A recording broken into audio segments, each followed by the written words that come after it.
Hi, అందరికీ నమస్కారం. ఈరోజు పొద్దున లేవగానే వీస్తున్న చల్లగాలి, ఆకాశంలో సూర్యుడు కనబడి కనబడకుండా మబ్బులు వస్తుంటే ఎప్పుడెప్పుడు వర్షం పడుతుందా అని ఎదురుచూపులు. ఎక్కడో దూరంలో ఒక చిన్న చినుకు పడి ఉంటుంది, మట్టి వాసన.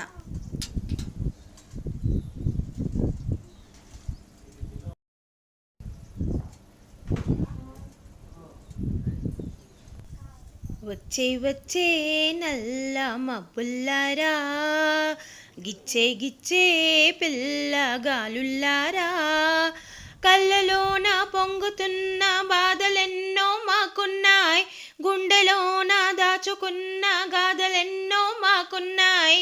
తీరుస్తారా బాధ తీరుస్తారా, గాలివాన లాలి పాడిస్తారా.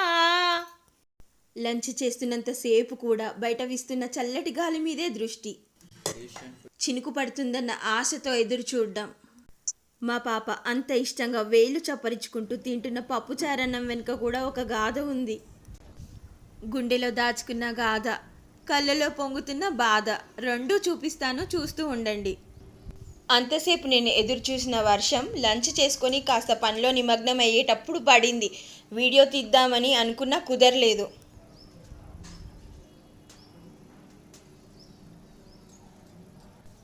నాలుగు చినుకులు పడిపోయాక వెదర్ ఇది చాలా ఆహ్లాదంగా ఉంది.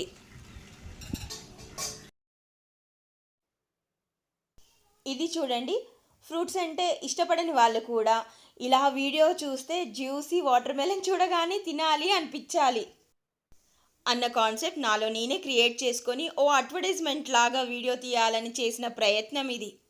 అయినా ఈ మధ్య అందరూ హెల్త్ కాన్షియస్ అయ్యి అదొక మంచి మార్పు, ఫ్రూట్స్ని ఇష్టపడుతున్నారు. పాపకి స్నాక్ బాక్స్కి ఇలా సెట్ చేసి మార్నింగ్ మై బ్రేక్ఫాస్ట్ ఇది.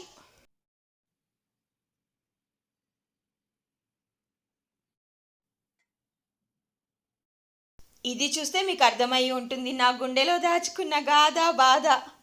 చెయ్యి జారి తొనికిన ఆవాలన్నిటినీ క్లీన్ చేయడం పెద్ద పనే.